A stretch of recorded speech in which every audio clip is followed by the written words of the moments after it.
Vancouver ਵਿਚਾਰ ਮੰਚ ਦੇ ਵੱਲੋਂ ਸਰੀ ਕੈਨੇਡਾ ਸਥਿਤ ਆਰਟ ਸੈਂਟਰ ਦੇ ਵਿੱਚ ਦਾ ਸਮਰ ਨਿਊਜ਼ ਦੇ ਸੀਨੀਅਰ ਸੰਪਾਦਕ ਤਰਲੋਚਨ ਸਿੰਘ ਅਤੇ ਡਾਕਟਰ ਭੁਪਿੰਦਰ ਸਿੰਘ ਬੇਦੀ ਦਾ ਰੂਬਰੂ ਪ੍ਰੋਗਰਾਮ ਕਰਵਾਇਆ ਗਿਆ।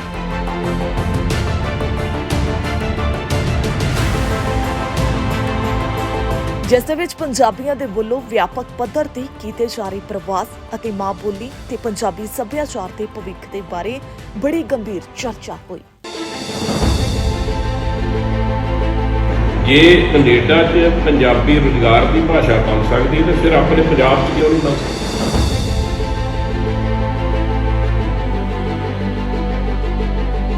ਜੇ IAS ਦੀ ਜਿਹੜੀ ਪੇਪਰ ਹੈ ਉਹ ਪੰਜਾਬੀ 'ਚ ਦੇ ਕੇ ਤੁਸੀਂ IAS ਅਫਸਰ ਵਰਿੰਦਰ ਸ਼ਰਮਾ ਬਣਿਆ ਤੇ ਫਿਰ ITI 'ਚ ਤੁਸੀਂ ਵੈਲਡਰ ਦਾ ਜਿਹੜਾ ਕੋਰਸ ਹੈ ਅੰਗਰੇਜ਼ੀ 'ਚ ਕਿਤਾਬਾਂ ਪੜ੍ਹਾ ਕੇ ਕਰਾ ਰਹੇ।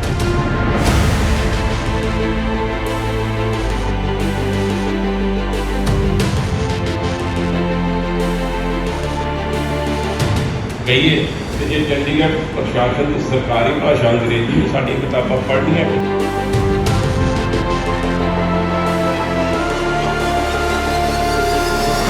ਕੋਸ਼ਿਸ਼ ਕਰੀਦੀ ਹੈ ਬਤੌਰ ਪੱਤਰਕਾਰ ਜੋ ਮੂੰਹ 'ਚ ਆਉਂਦਾ ਜੋ ਮਨ 'ਚ ਆਉਂਦਾ ਉਹ ਦੱਸ ਕਹਿ ਦਈਏ।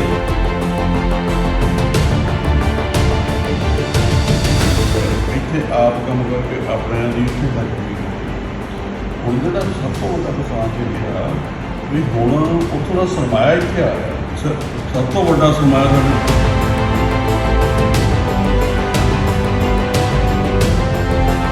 ਸਰਗਰਮ ਹੁੰਦੇ ਅਸੀਂ ਗੱਲਾਂ ਕਰਦੇ ਹਾਂ ਵੀ ਜਿਹੜਾ ਫੈਲਾਅ ਹੈ ਬਹੁਤ ਵਧੀਆ, ਪਰ ਜਿਹੜੀ ਸਾਜ਼ਿਸ਼ੀ ਢੰਗ ਦੇ ਨਾਲ ਉੱਥੇ ਸੰਨ ਲਾਈ ਜਾ ਰਹੀ ਹੈ।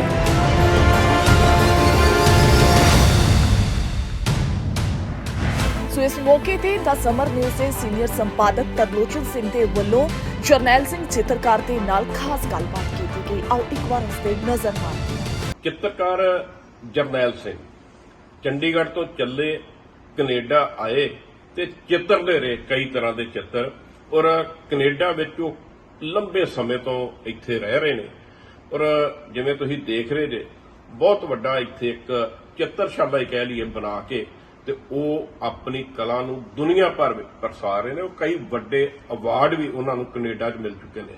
ਜਨਾਬ ਭਾਜੀ ਸਤਿ ਸ਼੍ਰੀ ਅਕਾਲ। ਸਤਿ ਸ਼੍ਰੀ ਅਕਾਲ। ਇਹ ਚਿੱਤਰਕਲਾ ਚੱਲ ਰਹੀ ਜੀ? ਚੱਲ ਰਹੀ ਕੀ ਤੁਹਾਡਾ ਨਿਤਨੇਮ ਕੀ ਹੈ? ਪਤਾ ਲੱਗਾ ਵੀ ਇੱਥੇ ਤੁਸੀਂ ਸਵੇਰੇ ਆ ਜਾਂਦੇ ਜੀ ਤੇ ਫਿਰ ਤੁਸੀਂ ਸਿਰਜਣਾ ਕਰਦੇ ਜੀ?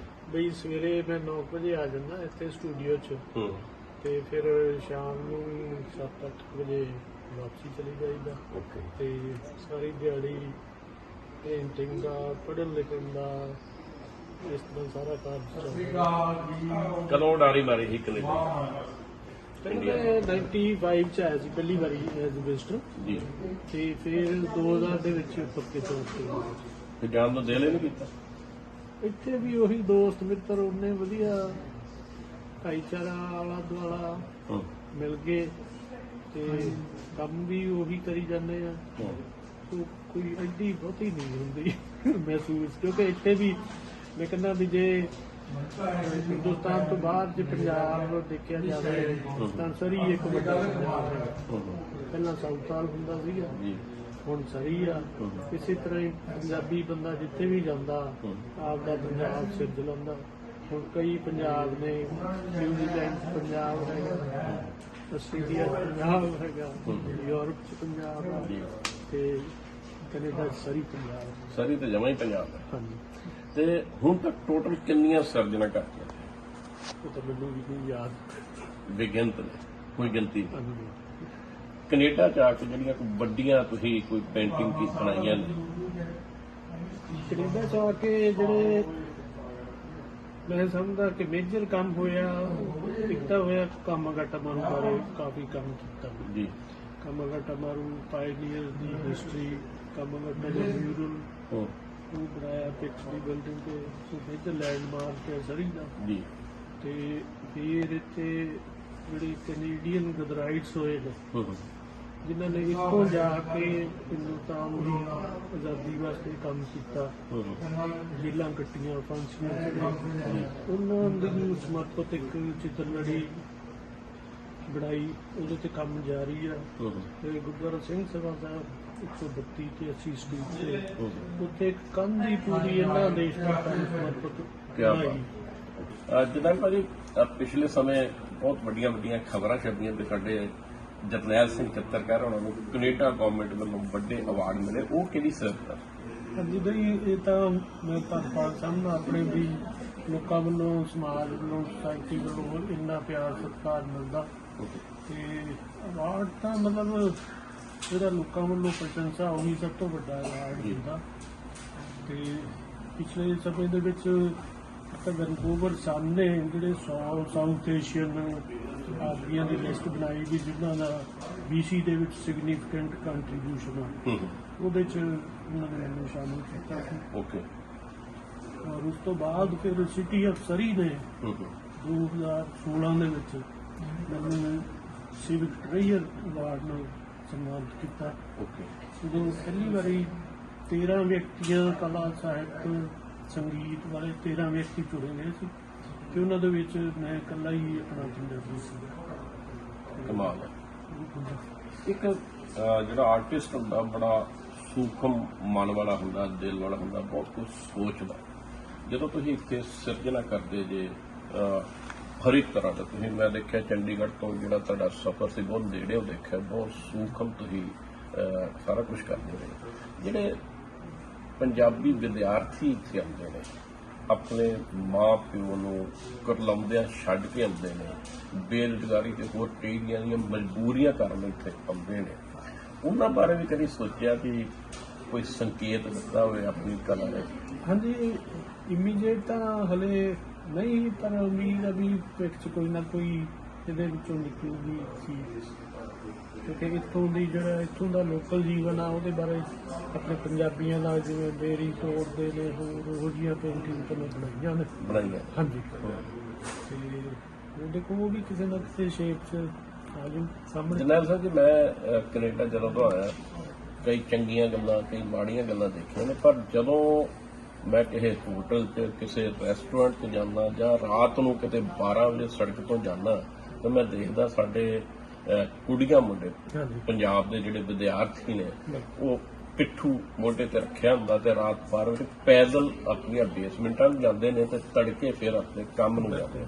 ਕਈ ਵਾਰੀ ਤਾਂ ਮਨ ਛਲਕਦਾ, ਕਈ ਵਾਰੀ ਲੱਗਦਾ ਵੀ ਸ਼ਾਇਦ ਇਹ ਪੰਜਾਬ ਦਾ ਭਲਾ ਹੋ ਰਿਹਾ, ਵੀ ਇਹ ਬੱਚਿਆਂ ਨੇ ਪੰਜਾਬ 'ਚ ਬੇਰੁਜ਼ਗਾਰੀ ਤੋਂ ਭੁੱਜਣਾ ਸੀ। ਤੁਸੀਂ ਕਿਵੇਂ ਮਹਿਸੂਸ ਕਰਦੇ? ਮੈਂ ਇਹਨੂੰ ਇਸ ਤਰ੍ਹਾਂ ਦੇਖਦਾ ਕਿ ਜਿਸ ਤਰ੍ਹਾਂ ਸ਼ੁਰੂ 'ਚ ਆਪਾਂ ਗੁਰੂ ਸਾਖੀਆਂ ਦੇ ਵਿੱਚ ਹੀ ਗੁਰੂ ਨਾਨਕ ਦੇਵ ਜੀ ਦੀ ਗਾਥਾ ਸੁਣਦੇ ਆ ਵੀ ਇੱਕ ਥਾਂ ਗਏ ਤੇ ਲੋਕਾਂ ਨੇ ਬਹੁਤ ਉਹਨਾਂ ਦਾ ਸੇਵਾ ਕੀਤੀ ਤੇ ਗੁਰੂ ਸਾਹਿਬ ਨੇ ਉਹਨਾਂ ਨੂੰ ਕਿਹਾ ਵੀ ਤੁਸੀਂ ਉੱਧਰ ਜਾਓ। ਤੇ ਮੈਂ ਸਮਝਦਾ ਵੀ ਸਾਨੂੰ ਇਹ ਗੁਰੂ ਸਾਹਿਬ ਦਾ ਹੀ ਵਰ ਹੈਗਾ ਵੀ ਤੁਸੀਂ ਬਾਹਰਲੀ ਥਾਵਾਂ ਤੇ ਜਾਓ ਔਰ ਆਪਣੀ ਚੰਗਿਆਈ ਔਰ ਆਪਣੀ ਕਮਿਊਨਿਟੀ ਉਹਦਾ ਨਾਮ ਰੋਸ਼ਨ ਕਰੋ। ਔਰ ਮੈਂ ਸਮਝਦਾ ਵੀ ਇਹ ਜਿਹੜੇ ਬੱਚੇ ਆਏ ਨੇ ਵਿਦਿਆਰਥੀ, ਇਹ ਸਾਡਾ ਕੱਲ੍ਹ ਦਾ ਭਵਿੱਖ ਨੇ ਕੈਨੇਡਾ ਦਾ। ਕੈਨੇਡਾ ਦੀ ਵਾਗਡੋਰ ਇਹਨਾਂ ਨੇ ਸੰਭਾਲਣੀ ਹੈ ਤੇ ਮੈਂ ਤਾਂ ਬਹੁਤ ਆਸਵੰਦ ਹਾਂ। ਮੈਂ ਪਿਛਲੇ ਦਿਨਾਂ 'ਚ ਬੜੇ ਪ੍ਰਮੁੱਖ ਪੰਜਾਬੀ ਨੇ, ਵਪਾਰੀ ਨੇ, ਬਹੁਤ ਵੱਡੇ ਇੱਥੋਂ ਦੇ ਜੋ ਆਪਣੇ ਕਾਰੋਬਾਰੀ ਅਮਰੀਕ ਸੰਘਾ, ਉਹਨਾਂ ਕੋਲੋਂ ਵੀ ਇਹ ਸਵਾਲ ਕੀਤਾ ਤੇ ਸੁਭਾਵਕ ਉਹਨਾਂ ਦੇ ਮੂੰਹੋਂ ਇਹ ਨਿਕਲਿਆ ਕਿ ਹੁਣ ਜਿਹੜੇ ਪੰਜਾਬੀ ਵਿਦਿਆਰਥੀ ਨੇ ਉਹ ਪੰਜਾਬ ਦਾ ਭਵਿੱਖ ਨਹੀਂ, ਕੈਨੇਡਾ ਦਾ ਭਵਿੱਖ ਨੇ। ਫਿਰ ਪੰਜਾਬ ਦਾ ਭਵਿੱਖ ਕਿੱਥੇ ਗਿਆ? ਪੰਜਾਬ ਦਾ ਭਵਿੱਖ, ਪੰਜਾਬ ਵੀ ਦੁਨੀਆ ਦੀ ਧਰਤੀ ਆ। ਔਰ ਮੈਂ ਸਮਝਦਾ ਵੀ ਜਿਹੜੇ ਉੱਥੇ ਨੇ ਬੱਚੇ ਜਾਂ ਨਵੇਂ ਆ ਰਹੇ ਨੇ, ਬਾਹਰੋਂ ਵੀ ਆ ਰਹੇ ਨੇ, ਦੂਜੀਆਂ ਸਟੇਟਾਂ 'ਚੋਂ ਆ ਰਹੇ ਨੇ, ਉਹ ਵੀ ਪੰਜਾਬ ਦਾ ਭਵਿੱਖ ਹੋਣਗੇ। ਮੈਂ ਸਮਝਦਾ ਕਿ ਮੈਂ ਉੱਥੇ ਦੇ ਹੁਣ ਵੀ ਜਾਈਦਾ ਤੇ ਫਤਿਹਗੜ੍ਹ ਸਾਹਿਬ ਦਾ ਮੇਲਾ ਹੁੰਦਾ ਤੇ ਉੱਥੇ ਮੈਂ ਦੇਖਦਾ ਵੀ ਜਿਹੜੇ ਪ੍ਰਵਾਸੀ ਆਪਣੇ ਆਏ ਹੋਏ ਨੇ ਉਹਨਾਂ ਦੇ ਬੱਚੇ ਉੱਥੇ ਕੜੇ ਖਰੀਦ ਰਹੇ ਹੁੰਦੇ ਨੇ, ਪਟਕੇ ਬੰਨੇ ਹੁੰਦੇ ਨੇ ਉਹਨਾਂ ਨੇ। ਔਰ ਮੈਂ ਸਮਝਦਾ ਵੀ ਪੰਜਾਬ ਦਾ ਭਵਿੱਖ ਦੀ ਬਹੁਤੀ ਫਿਕਰ ਕਰਨ ਦੀ ਲੋੜ ਨਹੀਂ। ਜਤਨ ਭਾਈ, ਤੁਸੀਂ ਜਿਹੜੀ ਇਹ ਆਰਟ ਗੈਲਰੀ ਬਣਾਈ ਹੈ, ਇੱਥੇ ਬੜੀਆਂ ਮਹਿਫਲਾਂ ਲੱਗਦੀਆਂ। ਮੈਂ ਬਹੁਤ ਸਾਲ ਪਹਿਲਾਂ ਵੀ ਆਇਆ ਸੀ ਤੇ ਰੌਣਕਾਂ ਸੀ, ਕਿਤੇ ਪੇਂਟਿੰਗ ਦੇਖਣ ਨੂੰ ਮਿਲਦੀਆਂ, ਕਿਤੇ ਲੇਖਕ ਸਾਹਿਤਕਾਰ ਇੱਥੇ ਚਰਚਾ ਕਰਦੇ ਨੇ। ਕਿੱਦਾਂ ਦੀ ਪ੍ਰਕਿਰਿਆ ਚੱਲਦੀ? ਪ੍ਰਕਿਰਿਆ ਇਸ ਤਰ੍ਹਾਂ ਹੈ ਕਿ ਪਹਿਲਾਂ ਜਦੋਂ ਅਸੀਂ ਇਹ ਜਗ੍ਹਾ ਲਈ ਤੇ ਇੱਥੇ ਦੋਸਤ ਮਿੱਤਰ ਇਕੱਠੇ ਹੋ ਜਾਣੇ, ਜਦੋਂ ਕੋਈ ਬਾਹਰੋਂ ਹਿੰਦੁਸਤਾਨ ਤੋਂ, ਪੰਜਾਬ ਤੋਂ ਜਾਂ ਆਪਣਾ ਇੰਗਲੈਂਡ ਤੋਂ ਕੋਈ ਵੀ ਆਉਂਦੇ ਆਪਣੇ ਦੋਸਤ ਮਿੱਤਰ ਪੜ੍ਹਨ ਲਿਖਣ ਵਾਲੇ ਸਾਹਿਤਕਾਰ ਉਹਨਾਂ ਨਾਲ ਅਸੀਂ ਇੱਥੇ ਫਿਰ ਗੱਲਬਾਤ ਕਰ ਲਈਦੀ ਸੀ ਬਹਿ ਕੇ ਵਿਚਾਰ ਵਟਾਂਦਰਾ। ਤੇ ਫਿਰ ਇੱਕ ਸੋਚਿਆ ਕਿ ਇੱਕ ਪਲੇਟਫਾਰਮ ਬਣਾਇਆ ਜਾਵੇ। ਫਿਰ ਅਸੀਂ ਵੈਨਕੂਵਰ ਵਿਚਾਰ ਮੰਚ ਦੀ ਸਥਾਪਨਾ ਕੀਤੀ ਜੀ। ਵੈਨਕੂਵਰ ਵਿਚਾਰ ਮੰਚ ਦੀ ਪਰੰਪਰਾ ਜਿਹੜੀ ਆ, ਇਹ ਜਿਹੜੀ ਗੁਰੂ ਸਾਹਿਬ ਨੇ ਸਾਨੂੰ ਗੋਸ਼ਟੀ ਦੀ ਪਰੰਪਰਾ ਦਿੱਤੀ ਆ। ਵੀ ਗੁਰੂ ਸਾਹਿਬ ਨੇ ਕਿਹਾ ਵੀ ਜੋ ਤੱਕ ਦੁਨੀਆ 'ਚ ਰਹੀਏ ਕੁਛ ਸੁਣੀਏ ਕੁਛ ਕਹੀਏ ਨਾ, ਹੈ ਨਾ। ਤੇ ਇਹਦੇ 'ਚ ਮੈਂ ਇਹ ਗੱਲ ਬੜੇ ਮਾਣ ਨਾਲ ਦੱਸਦਾ ਕਿ ਸਾਡੇ ਇੱਥੇ ਹਰ ਵਿਚਾਰਧਾਰਾ, ਖੱਬੇ ਸੱਜੇ, ਸਮਾਜ ਸੇਵੀ, ਡਾਕਟਰ, ਇੰਜੀਨੀਅਰ, ਉਹ ਸਾਰੇ ਇੱਥੇ ਆਉਂਦੇ ਰਹੇ ਤੇ ਗੱਲਬਾਤ। ਭਾਵੇਂ ਕਈ ਵਾਰੀ ਅਸੀਂ ਉਹਨਾਂ ਦੇ ਖਿਆਲਾਂ ਨਾਲ ਨਹੀਂ ਵੀ ਸਹਿਮਤ ਹੁੰਦੇ, ਪਰ ਉਹ ਜਿਹੜੇ ਕਹਿੰਦੇ ਵੀ ਉਹਨਾਂ ਦਾ ਖਿਆਲ ਪ੍ਰਗਟ ਕਰਨ ਦੀ ਜਿਹੜੀ ਆਜ਼ਾਦੀ ਆ, ਉਹਦੇ ਤੇ ਅਸੀਂ ਡਟ ਕੇ ਪਹਿਰਾ ਦਿੰਦੇ। ਤੇ ਮੈਂ ਸਮਝਦਾ ਵੀ ਕੋਈ ਵੀ ਮਸਲੇ ਜਿੰਨੇ ਸਾਨੂੰ ਪੇਸ਼ ਆਉਂਦੇ ਨੇ ਜੀਵਨ ਦੇ ਵਿੱਚ, ਸਮਾਜ ਦੇ ਵਿੱਚ, ਜਾਂ ਪੰਜਾਬ ਦੇ ਬਾਰੇ, ਉਹਦਾ ਮਸਲਾ ਗੱਲਬਾਤ ਰਾਹੀਂ ਵਿਚਾਰ ਵਟਾਂਦਰੇ ਦੇ ਵਿੱਚੋਂ ਹੀ ਨਿਕਲਦਾ। ਤੇ ਮੈਂ ਸਮਝਦਾ ਵੀ ਇਹ ਬੜਾ ਅਹਿਮ ਗੱਲ ਆ ਕਿ ਸਾਨੂੰ ਮਾਈ ਵੇ ਔਰ ਹਾਈਵੇ ਵਾਲਾ ਹੀ ਅਪਰੋਚ ਨਹੀਂ, ਰਲ ਮਿਲ ਕੇ ਬੈਠ ਕੇ ਵਿਚਾਰ ਕਰਨ ਦੀ ਜਿਹੜੀ ਪਰੰਪਰਾ, ਉਹਦੇ ਤੇ ਆਉਣਾ ਚਾਹੀਦਾ। ਤੇ ਉਹਦੇ ਵਿੱਚੋਂ ਹੀ ਜਿੰਨੇ ਵੀ ਸਾਨੂੰ ਸਮੱਸਿਆਵਾਂ ਨੇ, ਮਸਾਇਲ ਨੇ, ਉਹਨਾਂ ਦੇ ਹੱਲ ਕੱਢਣਾ। ਤੁਸੀਂ ਵੈਨਕੂਵਰ ਦੀ ਪੰਜਾਬੀ ਪ੍ਰੈਸ ਕਲੱਬ ਦੀ ਵੀ ਅਗਵਾਈ ਕਰਦੇ ਰਹੇ ਜੀ। ਇੱਥੇ ਹਾਂਜੀ। ਪੱਤਰਕਾਰੀ, ਪੰਜਾਬੀ ਪੱਤਰਕਾਰੀ ਦਾ ਕੀ ਸਟੇਟਸ ਹੈ? ਪੰਜਾਬੀ ਪੱਤਰਕਾਰੀ ਮੈਂ ਸਮਝਦਾ ਵੀ ਪੱਤਰਕਾਰੀ ਦਾ ਜਿਹੜਾ ਬੁਨਿਆਦੀ ਫਰਜ਼ ਹੈਗਾ, ਵੀ ਜਿਹੜੀ ਸੂਚਨਾ ਲੋਕਾਂ ਤੱਕ ਪਹੁੰਚਾਉਣਾ, ਕੀ ਕਿੱਥੇ ਕਦੋਂ ਹੋਇਆ ਜੀ, ਉਹ ਮੈਂ ਸਮਝਦਾ ਵੀ ਆਪਣੇ ਸੀਮਿਤ ਸਾਧਨਾਂ ਦੇ ਹੁੰਦਿਆਂ ਹੋਇਆ, ਇੰਨੇ ਚੈਲੰਜ ਹੁੰਦਿਆਂ ਹੋਇਆਂ ਵੀ ਉਹ ਬੜੀ ਬਖੂਬੀ ਨਾਲ ਸਾਰੇ ਅਖਬਾਰ, ਰੇਡੀਓ, ਉਹ ਆਦਿ ਮੈਨੂੰ ਲੱਗਦਾ ਰੇਡੀਓ ਬਾਖੂਬੀ ਬਹੁਤ ਵੱਡਾ ਰੋਲ ਅਦਾ ਕਰ ਰਿਹਾ। ਰੇਡੀਓ ਵੀ ਤੇ ਜਿਹੜਾ ਪ੍ਰਿੰਟ ਮੀਡੀਆ ਉਹ ਵੱਖਰੀ ਗੱਲ ਆ ਵੀ ਹੁਣ ਸਮੇਂ ਦੇ ਬਦਲਾਅ ਦੇ ਨਾਲ ਜਿੱਦਾਂ ਹੁਣ ਕਈ ਵੱਡੇ ਅਖਬਾਰ ਨੇ ਉਹ ਵੀ ਆਨਲਾਈਨ ਐਡੀਸ਼ਨ ਹੀ ਹੋ ਗਏ, ਡਿਜੀਟਲ ਹੋ ਗਿਆ, ਡਿਜੀਟਲ ਆਨਲਾਈਨ ਹੋ ਗਿਆ। ਪਰ ਫਿਰ ਵੀ ਪੰਜਾਬੀ ਜਿਹੜੇ ਅਖਬਾਰ ਨੇ ਆਪਣੇ ਲਿਮਟਿਡ ਰਿਸੋਰਸਿਸ ਨਾਲ ਬਹੁਤ ਵਧੀਆ ਡਿਊਟੀ ਨਿਭਾ ਰਹੇ। ਸੋ ਤੁਸੀਂ ਜਰਨੈਲ ਸਿੰਘ ਚਿੱਤਰਕਾਰ ਹੋਣਾ ਨੂੰ ਸੁਣਿਆ, ਇਹ ਇੱਥੇ ਹਮੇਸ਼ਾ ਕੈਨੇਡਾ ਵਿੱਚ ਆਪਣੇ ਸਟੂਡੀਓ ਵਿੱਚ ਮਹਿਫਲਾਂ ਲਾਉਂਦੇ ਨੇ ਔਰ ਪੰਜਾਬੀਅਤ, ਪੰਜਾਬ ਤੇ ਪੰਜਾਬੀ ਜ਼ਬਾਨ ਦੀ ਜਿਹੜੀ ਆਵਾਜ਼ ਹੈ ਉਹਨੂੰ ਹਮੇਸ਼ਾ ਬੁਲੰਦ ਕਰਦੇ ਨੇ। ਅਸੀਂ ਆਸ ਕਰਦੇ ਹਾਂ ਵੀ ਇਹ ਬੁਲੰਦੀਆਂ ਇਸੇ ਤਰ੍ਹਾਂ ਕਾਇਮ ਰਹੇ। ਵੈਨਕੂਵਰ ਵਿਚਾਰ ਮੰਚ ਦੇ ਜਰਨੈਲ ਸਿੰਘ ਚਿੱਤਰਕਾਰ ਮੋਹਨ ਗਿੱਲ ਅਤੇ ਜਰਨੈਲ ਸਿੰਘ ਸੇਖਾ ਨੇ ਸੀਨੀਅਰ ਪੱਤਰਕਾਰ ਤਰਲੋਚਨ ਸਿੰਘ ਅਤੇ ਡਾਕਟਰ ਭੁਪਿੰਦਰ ਸਿੰਘ ਦੀ ਜਾਣ ਪਛਾਣ ਕਰਵਾਈ। ਇਸ ਮੌਕੇ ਤਰਲੋਚਨ ਸਿੰਘ ਨੇ ਬੜੇ ਭਾਵਕ ਸ਼ਬਦਾਂ ਦੇ ਵਿੱਚ ਵਿਆਪਕ ਪ੍ਰਵਾਸ ਕਾਰਨ ਪੰਜਾਬ ਦੇ ਵਿੱਚ ਪੈਦਾ ਹੋ ਰਹੇ ਕਈ ਤਰ੍ਹਾਂ ਦੀ ਖਲਾਅ ਬਾਰੇ ਚਾਨਣਾ ਪਾਇਆ। ਉਹਨਾਂ ਚਿੰਤਾ ਪ੍ਰਗਟ ਕੀਤੀ ਕਿ ਜੇ ਇਸੇ ਤਰ੍ਹਾਂ ਨੌਜਵਾਨਾਂ ਦਾ ਪੰਜਾਬ ਤੋਂ ਕੈਨੇਡਾ ਅਤੇ ਹੋਰ ਦੇਸ਼ਾਂ ਦੇ ਵਿੱਚ ਜਾਣ ਦਾ ਪ੍ਰਵਾਹ ਜਾਰੀ ਰਿਹਾ ਤਾਂ ਪੰਜਾਬ ਬਿਰਧ ਆਸ਼ਰਮ ਬਣਨ ਦੇ ਵੱਲ ਵੱਧ ਸਕਦਾ ਹੈ। ਤਰਲੋਚਨ ਸਿੰਘ ਨੇ ਕਿਹਾ ਕਿ ਨੌਜਵਾਨਾਂ ਦੇ ਪ੍ਰਵਾਸ ਦੇ ਕਾਰਨ ਪੰਜਾਬ ਦਾ ਵੱਡੇ ਪੱਧਰ ਤੇ ਸਰਮਾਇਆ ਵੀ ਵਿਦੇਸ਼ਾਂ ਦੇ ਵਿੱਚ ਤਰਲੋਚਨ ਸਿੰਘ ਨੇ ਕਿਹਾ ਕਿ ਨੌਜਵਾਨਾਂ ਦੇ ਪ੍ਰਵਾਸ ਦੇ ਕਾਰਨ ਪੰਜਾਬ ਦਾ ਵੱਡੇ ਪੱਧਰ ਤੇ ਸਰਮਾਇਆ ਵੀ ਵਿਦੇਸ਼ਾਂ ਦੇ ਵਿੱਚ ਜਾਣ ਕਾਰਨ ਸੂਬਾ ਵਿੱਤੀ ਪੱਖੋਂ ਵੀ ਖਾਲੀ ਹੁੰਦਾ ਜਾ ਰਿਹਾ ਹੈ। ਉਹਨਾਂ ਚੰਡੀਗੜ੍ਹ ਦੀ ਸਰਕਾਰੀ ਭਾਸ਼ਾ ਅੰਗਰੇਜ਼ੀ ਥੋਪ ਕੇ ਪੰਜਾਬੀ ਭਾਸ਼ਾ ਨੂੰ 55 ਸਾਲਾਂ ਤੋਂ ਨੌਕਰੀ ਲਾਉਣ ਦਾ ਮੁੱਦਾ ਵੀ ਇਸ ਮੌਕੇ ਤੇ ਚੁੱਕਿਆ। ਮੰਤਰੀ ਸਾਹਿਬ, ਇਹ ਦੱਸੋ ਵੀ ਚੰਡੀਗੜ੍ਹ ਦਾ ਕਿਹੜਾ ਉਹ ਘਰ ਹੈ, ਕਿਹੜੀ ਉਹ ਝੁੱਗੀ ਹੈ, ਕਿਹੜਾ ਉਹ ਫਲੈਟ ਹੈ ਜਿੱਥੇ ਵਸਦੇ ਲੋਕਾਂ ਦੀ ਮਾਂ ਬੋਲੀ ਜਿਹੜੀ ਹੈ ਮਦਰ ਟੰਗ ਅੰਗਰੇਜ਼ੀ। ਜੇ ਚੰਡੀਗੜ੍ਹ ਦੇ 13 ਲੱਖ ਲੋਕਾਂ ਵਿੱਚੋਂ ਇੱਕ ਦੀ ਵੀ ਮਦਰ ਟੰਗ ਅੰਗਰੇਜ਼ੀ ਨਹੀਂ ਤੇ ਫਿਰ ਸਰਕਾਰੀ ਭਾਸ਼ਾ ਅੰਗਰੇਜ਼ੀ ਕਿਉਂ? ਹਾਂ, ਕੋਈ ਇਹ ਰੌਲਾ ਪਾ ਸਕਦਾ ਵੀ ਹਿੰਦੀ ਵੀ ਹੋਵੇ, ਪੰਜਾਬੀ ਹਿੰਦੀ ਬੋਲਣ ਵਾਲੇ ਨੇ ਅੰਗਰੇਜ਼ੀ ਕਿੱਥੋਂ ਆ ਗਈ? ਅਸੀਂ ਅਕਸਰ ਕਹਿੰਦੇ ਆ, ਮੈਡਮ ਉਹਨਾਂ ਨੂੰ ਕਿਹਾ ਵੀ ਅਸੀਂ ਆਪ ਪੰਜਾਬੀ ਤੋਂ ਦੂਰ ਜਾਂਦੇ। ਚੰਡੀਗੜ੍ਹ 'ਚ ਜਿਹੜੇ ਪੰਜਾਬੀ ਵੱਸਦੇ ਨੇ, ਪਹਿਲੀ ਗੱਲ ਤੇ ਅਫੀਸ਼ੀਅਲ ਲੈਂਗੁਏਜ ਅੰਗਰੇਜ਼ੀ ਹੈ। ਜਦੋਂ ਮੈਂ ਡਿਊਟੀ ਸੈਕਟਰੀਏਟ ਜਾਊਂਗਾ, ਜੇ ਮੈਂ ਪੰਜਾਬੀ 'ਚ ਕੋਈ ਐਪਲੀਕੇਸ਼ਨ ਲੈਟਰ ਦਊਂਗਾ, ਮੇਰੇ ਮੂੰਹ ਵੱਲ ਦੇਖਣਗੇ, ਮੈਨੂੰ ਹੀ ਭਾਵੇਂ ਮੈਂ ਲੜਦਾ ਇਸ ਮਾਮਲੇ ਦੇ, ਪਰ ਕਿਹੜਾ ਖੜੂਗਾ ਜਦੋਂ ਉਹਦੇ ਤੇ ਕੋਈ ਕਾਰਵਾਈ ਨਹੀਂ ਹੋਣੀ। ਜਦੋਂ ਚੰਡੀਗੜ੍ਹ ਵਾਸਤੇ ਪੰਜਾਬੀਆਂ ਦਾ ਜੇ ਕੋਈ ਬੱਚਾ ਪੰਜਾਬੀ ਲੈਂਗੁਏਜ 'ਚ ਪੜ੍ਹੂਗਾ ਉਹਨੂੰ ਡਿਊਟੀ 'ਚ ਨੌਕਰੀ ਨਹੀਂ ਮਿਲਦੀ, ਤੇ ਦੱਸੋ ਪੰਜਾਬੀ 'ਚ ਕਿਉਂ ਪੜ੍ਹਾਊਗਾ? ਮਜਬੂਰੀ ਹੋਈ, ਸਾਨੂੰ ਮਜਬੂਰ ਕਰ ਦਿੱਤਾ। ਤਾਂ Charanjit Channi technical education department ਦੇ ਮੰਤਰੀ ਸੀ, ਉਹਨਾਂ ਦੀ ਆਪਣੀ ਵੀ ਚਲੋ ਇਹ ਸੋਚ ਹੈਗੀ ਸੀ, ਜਰਮਾਨੇ ਲਾ ਕੇ ਨੇ ਜਾਣ ਲੱਗੇ ਚੰਗਾ ਕੰਮ ਥੋੜ੍ਹਾ ਕਰਕੇ, ਤੇ ਉਹਦੇ 'ਚ ਇਹ ਹੈ ਕਿ ਜਿਹੜੇ ITI ਦੇ ਬੱਚੇ ਪੜ੍ਹਦੇ ਨੇ, ਆਪਾਂ ਇੰਜੀਨੀਅਰਿੰਗ ਕਾਲਜ ਤੋਂ ਬਾਅਦ 'ਚ ਜਾਈਏ, ਤੁਸੀਂ ITI ਦੀਆਂ ਕਿਤਾਬਾਂ ਅੰਗਰੇਜ਼ੀ 'ਚ, 10ਵੀਂ ਵਾਲੇ ਨੇ ਉੱਥੇ ITI ਆਉਣਾ, ਵੈਲਡਰ ਦਾ ਉਹਨੇ ਕੋਰਸ ਕਰਨਾ, ਇਲੈਕਟ੍ਰੀਸ਼ੀਅਨ ਦਾ ਉਹਨੇ ਕੋਰਸ ਕਰਨਾ, ਕਾਰਪੈਂਟਰ ਦਾ ਕੋਰਸ ਕਰਨਾ, ਕਿਤਾਬਾਂ ਅੰਗਰੇਜ਼ੀ। ਤੇ ਫਿਰ ਆਪਾਂ ਕਹਿੰਦੇ ਵੀ ਅਸੀਂ ਆਪਣੇ ਬੱਚੇ ਨੂੰ ਅੰਗਰੇਜ਼ੀ ਪੜ੍ਹਾਉਂਦੇ ਆ। ਇੱਕ ਤੇ ਇਹ ਸਾਜ਼ਿਸ਼ ਤੋਂ ਬਾਹਰ ਨਿਕਲੂਗੀ, ਅਸੀਂ ਦੋਸ਼ੀ ਨਹੀਂ ਗੇ। ਹੁਣ ਮੈਂ ਬਲਵੰਤ ਸੰਘੇੜਾ ਉਹਨਾਂ ਦੀ ਇੰਟਰਵਿਊ ਕੀਤੀ ਹੈ, ਤੁਸੀਂ ਸਾਰੇ ਇੱਥੇ ਆਪ ਦੱਸ ਰਹੇ ਜੀ, ਜੇ ਕੈਨੇਡਾ 'ਚ ਪੰਜਾਬੀ ਰੁਜ਼ਗਾਰ ਦੀ ਭਾਸ਼ਾ ਬਣ ਸਕਦੀ ਤੇ ਫਿਰ ਆਪਣੇ ਪੰਜਾਬ 'ਚ ਕਿਉਂ ਨਹੀਂ ਬਣ ਸਕਦੀ?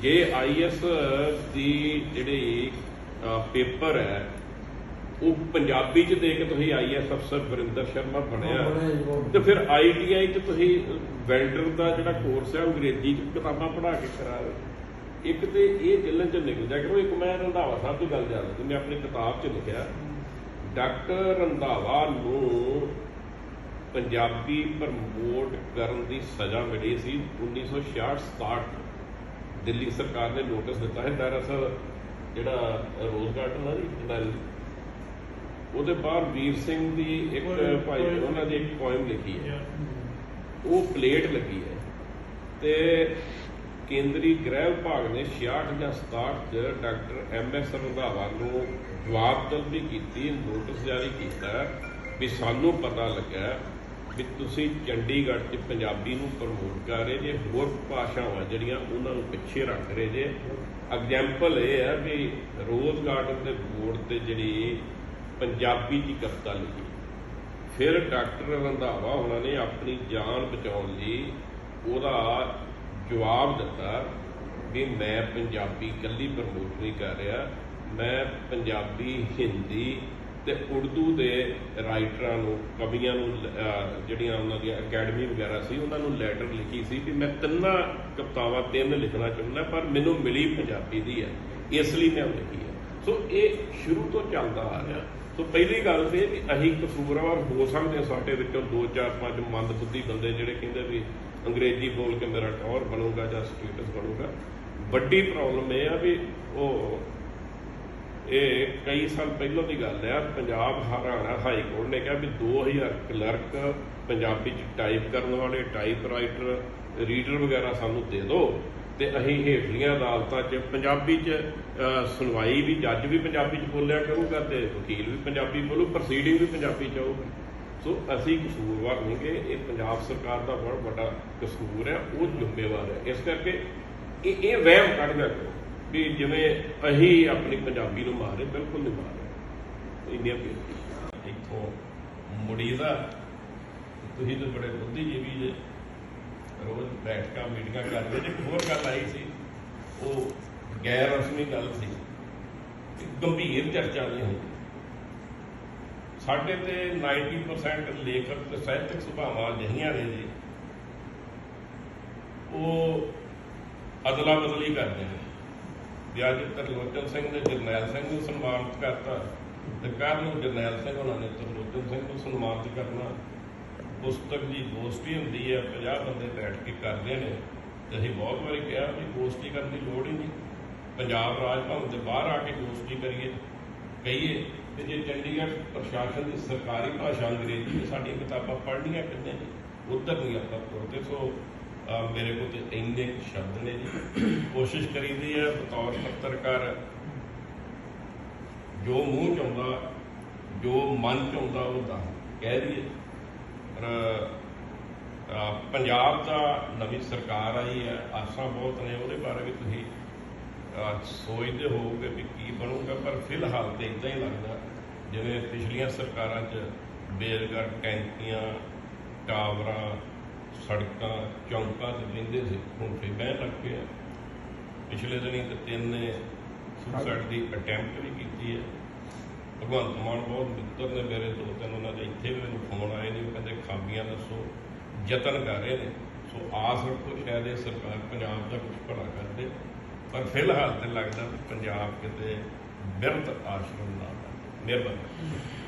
ਤਰਲੋਚਨ ਸਿੰਘ ਦੇ ਵੱਲੋਂ ਉਠਾਏ ਇਨ੍ਹਾਂ ਗੰਭੀਰ ਮੁੱਦਿਆਂ ਦੇ ਉੱਤੇ ਸੀਨੀਅਰ ਪੱਤਰਕਾਰ ਗੁਰਵਿੰਦਰ ਸਿੰਘ ਧਾਲੀਵਾਲ, ਲੱਕੀ ਰੰਧਾਵਾ ਤੇ ਹਰਦਮ ਸਿੰਘ ਮਾਨ, ਡਾਕਟਰ ਹਰਜੋਤ ਕੌਰ ਖਹਿਰਾ, ਨਵਰੂਪ, ਸੁੱਚਾ ਸਿੰਘ ਕਲੇਰ, ਅਮਨ ਸਿੰਘ ਆਦਿ ਆਪਣੇ ਵਿਚਾਰ ਪੇਸ਼ ਕਰਦਿਆਂ ਲੇਖਕਾਂ ਤੇ ਸਾਹਿਤਕਾਰਾਂ ਨੂੰ ਮਾਂ ਬੋਲੀ ਅਤੇ ਪੰਜਾਬੀਅਤ ਦੇ ਲਈ ਅਮਲੀ ਰੂਪ ਦੇ ਵਿੱਚ ਕਾਰਜ ਵਿਢਣ ਦਾ ਸੱਦਾ ਦਿੱਤਾ। ਇਸ ਮੌਕੇ ਡਾਕਟਰ ਭੁਪਿੰਦਰ ਸਿੰਘ ਬੇਦੀ ਨੇ ਆਪਣੀ ਲੇਖਣੀ ਦੀ ਲੰਮੇਰੀ ਜਦੋਜਹਿਦ ਨੂੰ ਬੜੇ ਪ੍ਰਭਾਵਸ਼ਾਲੀ ਢੰਗ ਦੇ ਨਾਲ ਪੇਸ਼ ਕੀਤਾ। ਝਾੜਦੇ ਸੀ ਕਈਆਂ ਨੇ ਤਾਂ ਇੰਗਲੈਂਡ ਵਾਲਿਆਂ ਨੇ ਪਹਿਲਾਂ ਜਾਇਦਾਦਾਂ ਵੀ ਇੱਥੇ ਬਣਾਈ, ਉਸ ਤੋਂ ਮਕਾਨ ਬਣਾਏ, ਇੱਥੇ ਆਪ ਕੰਮ ਕਰਕੇ ਆਪਣਿਆਂ ਦੀ ਇੱਥੇ ਹੱਕ ਵੀ ਕੀਤੀ। ਹੁਣ ਜਿਹੜਾ ਸਭ ਤੋਂ ਵੱਡਾ ਨੁਕਸਾਨ ਇਹ ਗਿਆ ਵੀ ਹੁਣ ਉੱਥੋਂ ਦਾ ਸਰਮਾਇਆ ਇੱਥੇ ਆ ਗਿਆ। ਸਭ ਤੋਂ ਵੱਡਾ ਸਰਮਾਇਆ ਸਾਡੇ ਬੱਚੇ, ਜੇ ਇਹਨਾਂ ਨੇ ਕਿਹਾ ਵੀ ਪਲੇ ਪੜਾਏ ਅਸੀਂ ਬੱਚੇ, ਉਦੋਂ ਵੱਡਾ ਸਰਮਾਇਆ ਕੀ ਹੋ ਸਕਦਾ? ਪਹਿਲਾਂ ਤਾਂ ਦੂਜੇ ਨੰਬਰ ਉਹਦੇ ਨਾਲ ਨਾਲ ਇੱਕ ਨਾਵਲ ਸੀਗਾ ਆਪਾਂ ਟਾਈਟਲ ਰੱਖਿਆ ਸੀ ਆਲਣੇ ਦੀ ਉਡਾਨ, ਨਛੱਤਰ ਸਿੰਘ ਬਰਾੜ ਦਾ ਨਾਵਲ ਆਲਣੇ ਦੀ ਉਡਾਨ। ਅੱਜ ਪੰਛੀ ਨਹੀਂ ਉੱਡ ਰਹੇ, ਉੱਥੋਂ ਆਲਣੇ ਉੱਡ ਕੇ ਆ ਰਹੇ। ਮੇਰਾ ਖਿਆਲ ਉਹ ਸਹੀ ਹੋ ਗਿਆ ਬਰੀ ਹੈ। ਇਸ ਗੱਲ ਨੇ ਮਾਨਤਾ ਵੀ ਦਿੱਤੀ ਹੈ। ਸਾਡੀ ਸਮੂਹ ਪੰਜਾਬੀਆਂ ਨੂੰ ਅਕਸਰ ਮੱਲੀ ਸਾਹਿਬ ਪੰਜਾਬੀ ਕੌਮ ਦੇ ਕਨਸੈਪਟ ਨੂੰ ਲੈ ਕੇ ਬਹੁਤ ਵਾਰ ਸਰਗਰਮ ਹੁੰਦੇ ਨੇ। ਅਸੀਂ ਗੱਲਾਂ ਕਰਦੇ ਹਾਂ ਵੀ ਇਹ ਜਿਹੜਾ ਫੈਲਾਅ ਹੈ ਬਹੁਤ ਵਧੀਆ, ਪਰ ਜਿਹੜੀ ਸਾਜ਼ਿਸ਼ੀ ਢੰਗ ਦੇ ਨਾਲ ਉੱਥੇ ਸੰਨ ਲਾਈ ਜਾ ਰਹੀ ਹੈ, ਉਹ ਇੱਕ ਇਸ ਤਰ੍ਹਾਂ ਦਾ ਉਹਦੇ ਮੁਕਾਬਲਾ ਕਰਨ ਲਈ, ਉਹਦਾ ਸਾਹਮਣਾ ਕਰਨ ਲਈ ਉਹ ਜਿਹੀ ਤਿਆਰੀ ਹੈ ਨਹੀਂ, ਜਿਹਦੇ ਕਾਰਨ ਇਉਂ ਲੱਗਦਾ ਕਿ ਆਉਂਦੇ ਸਮੇਂ ਜਿਹੜਾ ਮਾਹੌਲ ਹੈ ਉਹ ਬੜਾ ਖਤਰਨਾਕ ਹੋਏਗਾ। ਪਰ ਤੁਸੀਂ ਉਹ ਗੰਭੀਰ ਚਿੰਤਨ ਵੱਲ ਸਾਨੂੰ ਵੀ ਸੋਚਣ ਲਈ ਪ੍ਰੇਰਿਆ, ਵਧੀਆ ਗੱਲ ਹੈ, ਤੇ ਉਮੀਦ ਕਰਦੇ ਵੀ ਇਹ ਅੱਜ ਦੀ ਗੱਲਬਾਤ ਦੇ ਵਿੱਚ ਵੀ ਉਸਾਰੂ ਪੱਖ ਜਿਹੜੇ ਆ ਕਾਫੀ ਅੱਗੇ ਆਉਣਗੇ।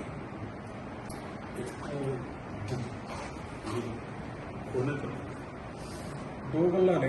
ਇੱਕ ਤਾਂ ਗੱਲ ਜਿਹੜੀ ਆ ਉਹ ਸਿਰਫ ਗੱਲ ਕਰਨ ਲਈ ਹੀ ਕੀਤੀ ਜਾਂਦੀ ਹੈ ਵੀ ਸਾਨੂੰ ਫਿਕਰ ਆ ਮਾਂ ਬੋਲੀ ਦਾ। ਇੱਕ ਚੀਜ਼ ਇਹ ਆ ਵੀ ਅਸੀਂ ਉਹਦੇ ਤੇ ਅਸਲ ਦੇ ਵਿੱਚ ਤਨੋਂ ਮਨੋਂ ਕੰਮ ਕਿੰਨਾ ਕੁ ਕਰ ਰਹੇ ਹਾਂ। ਅਸੀਂ 2 ਸਾਲ ਪਹਿਲਾਂ ਆਸਟ੍ਰੇਲੀਆ ਰਹੇ ਹਾਂ।